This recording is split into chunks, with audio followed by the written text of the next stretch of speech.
Greetings, friends, and welcome to my guide on the Savage Arm of the Sun. This encounter is packed full of mechanics constantly stacking on top of each other, so raid awareness and knowing what mechanics are coming next is extremely important. There is also a hard enrage at 12 minutes and 30 seconds. I will go into each of the mechanics as we make our way through the encounter. I will try and incorporate as many different strategies as I can, but for the most part, I'll be focusing on the ones we learned as a group that best fit our playstyle and composition. Alright, let's get started. The first thing you will probably notice are the many spikes scattered throughout the arena, followed then by the 4 empty corners. The spikes will apply a very light damaging bleed and also apply a stack of vulnerability for as long as you are in the spikes. If you get hit by anything while in the spikes, you will get completely wrecked, so don't stand in the spikes if you are going to be taking damage. It is okay to stand in the spikes for brief periods of time while handling different mechanics. Just make sure to get back to safety as quickly as possible. The 4 empty corners will come into play a bit later in the fight.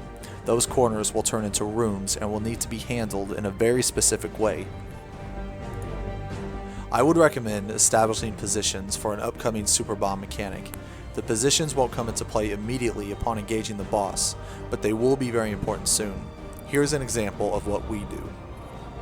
We have our healers in northeast and northwest, ranged at southeast and southwest, melee and tanks at cardinal directions in the center.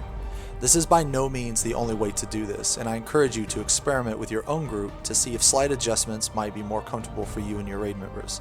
The goal is to spread the bombs out evenly so no one is hit by two. As long as that is achieved, it almost doesn't matter where people are positioned. One very important thing to remember about this encounter is every death will result in the boss gaining a stack of excitement, which increases his damage output. 1 stack is okay, mistakes happen. 2 stacks is questionable, and 3 stacks you should probably mercy kill the run. Granted, with better gear, the amount of room for error will increase, so make the call as a group when and if you get to that many stacks. Upon engaging the boss, the first thing he will do is target a random DPS and or healer with a merry-go-round circle. Simply dodge this. If you get hit, it will apply a lengthy bleed as well as drain your mana and TP, so you definitely don't want to be hit by this.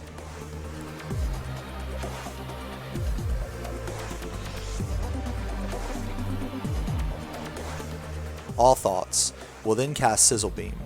A purple doodad will go over the targeted raid member. After a few seconds, the boss will turn and fire a line AoE lightning beam hitting everything in front of him. The target will take moderate damage and suffer the effect of the damage over time. It is best to designate a spot to always take the purple to. This will help keep things consistent. Another strat is to simply call out who it's on and avoid that person. Either works fine, just as long as everyone is on the same page. This ability isn't very threatening by itself at the start of the fight, but later it will hit extremely hard when coupled with other mechanics requiring shields and mitigation to survive. The next ability he will cast is called Sizzle Spark. This is a raid-wide damaging attack that applies a stack of lightning resist down. Similar to Sizzle Beam, at the beginning of the encounter this isn't a big deal, but later when he couples Sizzle Spark with other mechanics, healing will have to be extremely precise.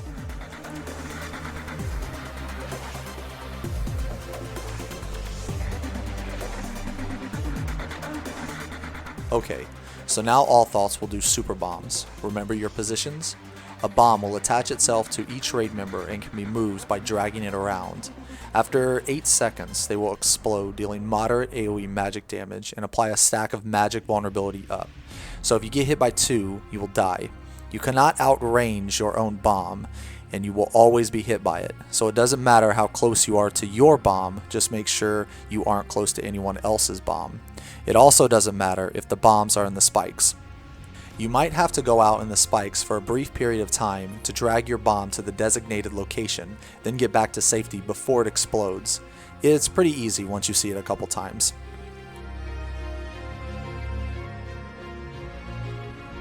A single bomb will go out either on a DPS or healer. This bomb will dictate the upcoming room mechanic. Whichever party member gets the bomb needs to take it away from the group. The bomb's explosion will put a stack of magic vulnerability up on everyone it hits. This makes it so anyone hit will not be able to participate in the upcoming room mechanic. It is very important that only the bomb target gets hit. There will always be a single bomb before the first 4 tower sets. On the last 2 tower sets, there will either be 2 bombs or a sizzle beam. The room mechanic is a multi-part mechanic starting with Zoom Doom. Simultaneously, the boss will lift up in the air, 2 random rooms will activate, a tether and prey marker will go out, and a big ad or little ad will spawn. Okay, so when the boss lifts up, don't be close to him. If you are, you'll get a stacking separation debuff that lowers maximum health and increases incoming damage. Simply back up 5 yalms and you'll be fine. The ads will either be big or small, and they don't hit very hard. The small ads are ranged, and the big are melee. The big ads will cast Kugelblitz. This needs to be stunned, it cannot be silenced. This ability will do moderate raid-wide damage and apply a nasty paralysis on the whole raid, so be sure to save stuns for this. The ads will also explode if they aren't killed fast enough, so be sure to DPS them down as soon as possible. Now for the rooms. There are 4 different rooms, but only 2 will activate at a time. Whenever the rooms activate, 1 will have a tether and 1 will have a prey. The prey is kind of a pain sometimes because of how easy it is to pass when you don't want it to, and vice versa. We take the prey to the middle and have the appropriate member pick it up. The boss will deal moderate magic damage and apply a stun to the prey target and everyone around them. All thoughts will then pick up the prey target and everyone around them and take them to the prey room. We take the prey to the middle so that way it gives plenty of space to not only grab the tether but make prey passing easy. The tether is really simple, just run to intercept it. When you are pulled into the room, the gob cart will explode, so be sure that no one is near this side or they will likely die from the explosion. Sometimes you will have prey but need to grab tether. The prey always has priority, meaning that if you have prey and need to grab tether, you will need to have the prey taken off you first before you can grab the tether. If you have the tether but need to grab prey, simply run to the middle and grab prey since prey takes priority.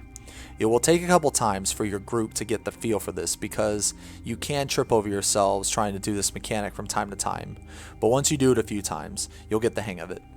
Now for the different rooms. The different rooms are green, red, white, and purple. The green room is meant for healers because poison gas will leak out and you will need to stand on the opening and plug the hole. You can also have a tank or DPS do this if they have any defensives or self-healing, but ideally, you always want a healer to do this.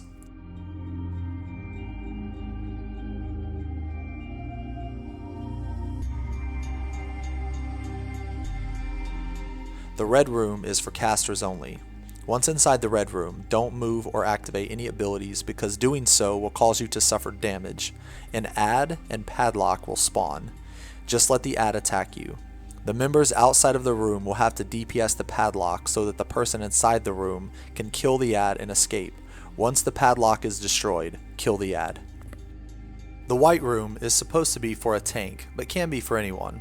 The white room will apply an ice debuff doing low damage over time. If you touch the walls, you will be frozen. The ad that spawns will begin to cast Bomb Spread. Simply line of sight the cast by running behind him. Make sure to not touch the wall though. If he gets the Bomb Spread cast off, it will do high damage. The ad will then attempt to push you into the wall. You want to avoid the Bomb Spread entirely though. Simply LOS this, and you will only take the damage from the dot, which is virtually nothing.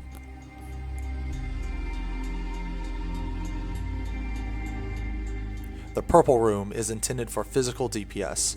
Upon entering the room, you will be afflicted with silence and throttle. You have until the throttle debuff falls off to kill this ad, or you will die. You will need to save off GCDs and or buffs to kill it in time. If your DPS are struggling to kill it, you can have the warrior go in with Berserk and fell cleave the living shit out of it, and you'll be good. It's a pretty straightforward room. After the first set of towers spawn, he will introduce Uplander Doom. This is a multi-hit mechanic damaging ability. Uplander Doom has an extremely high crit chance, applies a stack of vulnerability per hit, and does massive damage over the course of several hits. This should be heavily mitigated. Awareness is your best cooldown here, so pair it with other CDs to handle this properly. You should tank swap after the last hit because of the physical vulnerability up. This particular Uplander Doom hits 4 times. One thing to note is if you get a red tower first, he will do Uplander Doom immediately upon landing. If you get the white room first, he will do Uplander Doom after a Sizzle Spark.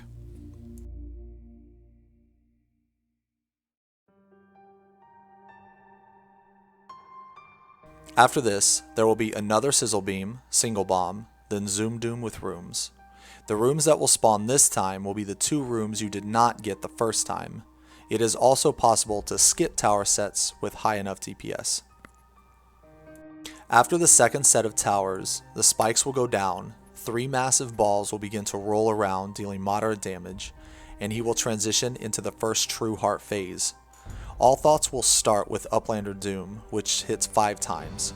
During this Uplander Doom, there will be a cat roaming around the arena. The cat will try and get close to the boss. On the 5th stack of Uplander Doom, the cat will begin to cast True Heart. This will summon a heart that will go towards the boss, attempting to give him multiple damage up stacks if absorbed. This heart can be stunned, slowed, and needs to be killed as fast as possible. After about 8 seconds, it will cast Sprint and go crazy.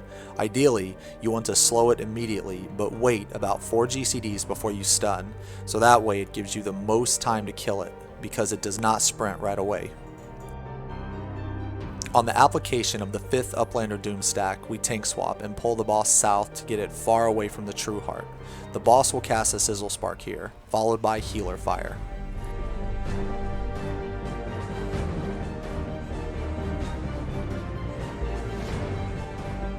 Healer Fire is a new mechanic that targets a random healer with a red doodad. When the marker disappears, the boss will turn and use a long-range flamethrower attack dealing high damage on everyone in between all thoughts and the targeted healer. This ability also applies a Searing Wind, making the healer pulse a massive fire AoE dealing high damage and applying separation to anyone it hits.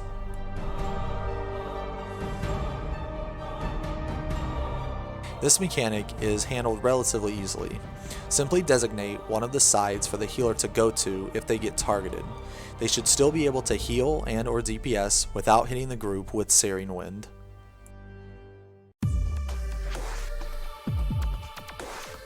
When the healer fire goes out, another True Heart will spawn. So watch the cat. He is a slippery one. Sometimes the cat will be in the middle, so you won't have to move the boss, but other times the cat will be by the boss. If this is the case, then simply move all thoughts back to the middle. Shortly after the heart spawns, the boss will cast Sizzle Beam on the off tank, so make sure to coordinate where they will be positioning themselves to not hit any of the group members, as well as not getting themselves hit by Searing Wind.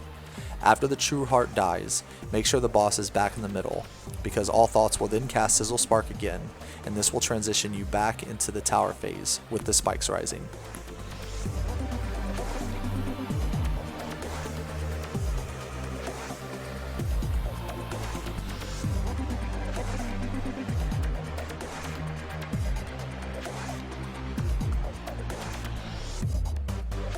Single Bomb will go out here. Remember, this dictates what towers you will get. Handle these towers exactly the same as you did the previous. One thing to note about this set of towers is that the Tether and Prey are now switched. The rooms that were Prey now have Tether, and the tethered rooms will now be Prey.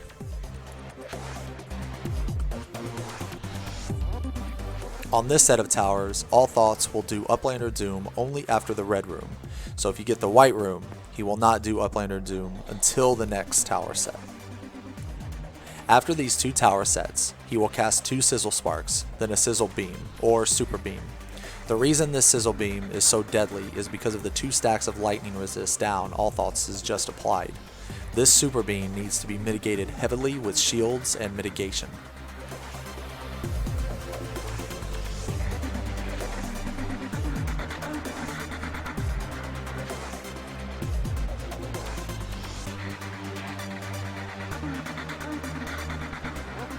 After the Super Beam, it is Super Bombs, so make sure to be in your bomb position.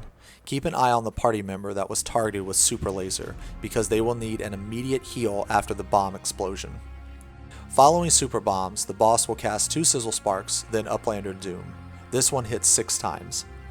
This is then followed by another healer fire. Upon the application of the 6th stack, you'll want to tank swap and pull the boss to the southeast platform as the healer fire goes out, while the afflicted healer goes to the southwest platform. The spikes will still be up, so be sure to move as the boss is casting healer fire so you don't take massive damage from the vulnerability up. This will transition you into merry-go-rounds. The center platform will become electrified, dealing high damage over time. The boss will also cast merry-go-round AoEs that need to be dodged in a very specific way. We have the group stacked behind the boss while the main tank is in the front.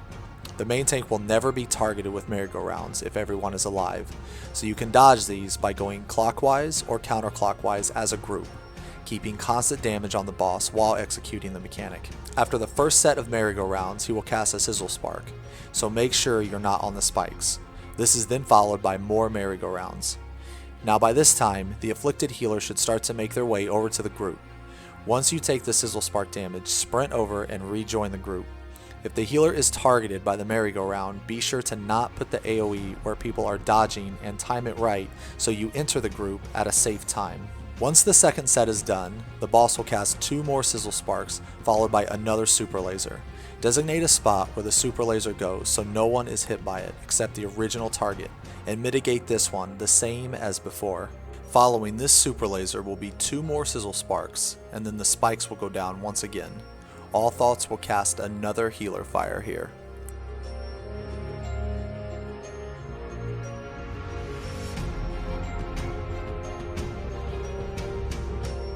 We handle this healer fire similar to the previous one. We have the healer take the left side of the boss, which is the center of the arena. There will be another True Heart as well, so once you see the healer fire, look for the cat and prepare to move the boss north.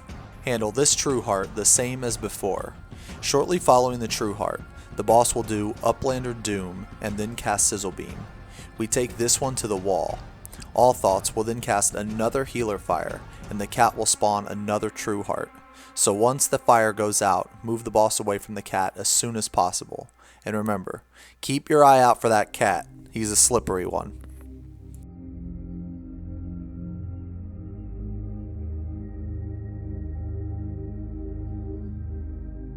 Okay, so after handling all the lasers, hearts, healer fires, and dodging the balls, All Thoughts will then cast 3 Sizzle Sparks in a row.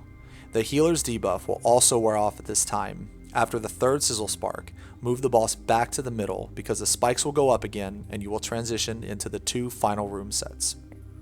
Here you will get either a Super Beam on the off tank or 2 bombs. This will dictate the next 2 tower sets. If you get the 2 bombs, the towers will be green and purple. Green will be a tether and purple will be a prey. This will then be followed by Sizzle Spark and Sizzle Beam. All Thoughts will then cast Zoom Doom, and the next set of towers will be red and white, with having 2 Panzer Dolls spawn. Red will be tether and white will be prey. All Thoughts will then do Sizzle Spark, Sizzle Beam, triple Sizzle Spark, then Enrage. If you get the off-tank Super Beam, the towers will be red and white first. Red will be tether and white will be prey. Sizzle Spark, Sizzle Beam, and triple Sizzle Spark will follow. 2 bombs will go out, then Zoom Doom with a big and small ad. You can use Limit Break on the boss or the ads, either is fine. All Thoughts will then use Uplander Doom immediately after the red room, followed by double Sizzle Spark, Super Beam, and then Enrage. Whew, that's a lot of shit. In all honesty, I feel like this turn is a lot easier than it appears, so try and not let the overwhelming amount of mechanics intimidate you. Most of the mechanics are repeated throughout the fight, so you get a lot of practice on them. But yeah guys, that's all I got. I hope this guide was helpful and will lead to some sweet first clears. Peace guys.